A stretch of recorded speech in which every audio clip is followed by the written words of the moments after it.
একটা আইপিএস আর UPS mode Natasha বোর্ডের কাজ করলাম। এটার মধ্যে মূলত আমি ফুল চার্জিং যে ফাংশনটা ভিডিওটি ছাড়ছিলাম, ওই ভিডিওটিতে বানানোর ভিডিওটি দেওয়া আছে। এই হলো আমাদের ফুল কাট, আমাদের এটা হলো আর কি মূলত ফুল কাটের সার্কিট। 14/2/3 আর কি ফুল কাট দিছি। আমাদের ইনভার্টারটি চালু আছে, যে আইপিএস লেখা আসছে সামনে ডিসপ্লেতে। আমাদের ইউপিএস মোটে রাখছি। আর এগুলো আমাদের 12 ভোল্ট ব্যাটারি, 500 ওয়াট রেডি করা আছে, সম্পূর্ণ সেটিং করা হয়েছে। একুরেট 800 বিএ 600 বিএ লোড, 800 বিএর ট্রান্সফরমার কি আমাদের ট্রান্সফরমারে আর কি সমস্যাটা ছিল, পরে আমরা ট্রান্সফরমারটা খুলে রিপেয়ারিং করছি। এরপরে এই সার্কিটটি বানাইছি। এটার সম্পূর্ণ ভিডিওটাই আছে।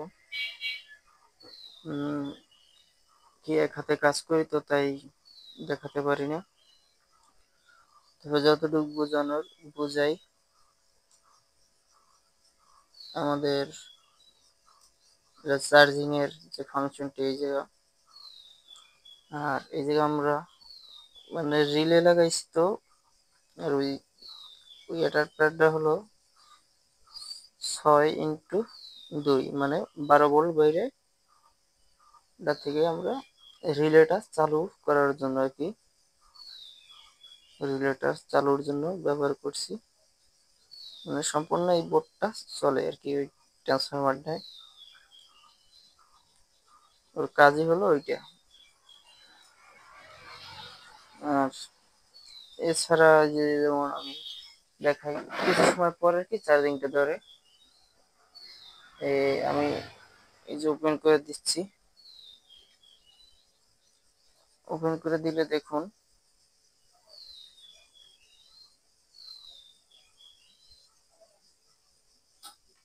আমাদের এসি মোডে চলে গেছে।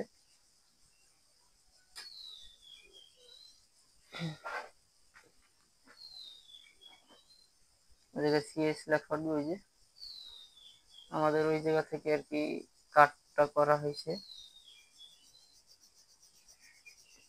এটা একবারে একুরেট 100% একুরেট কাজ করে, কারণ এই জায়গায় কোনো ব্যাটারির কোনো ক্ষতি হবে না, তার জন্য আর কি কোনো সমস্যা নাই।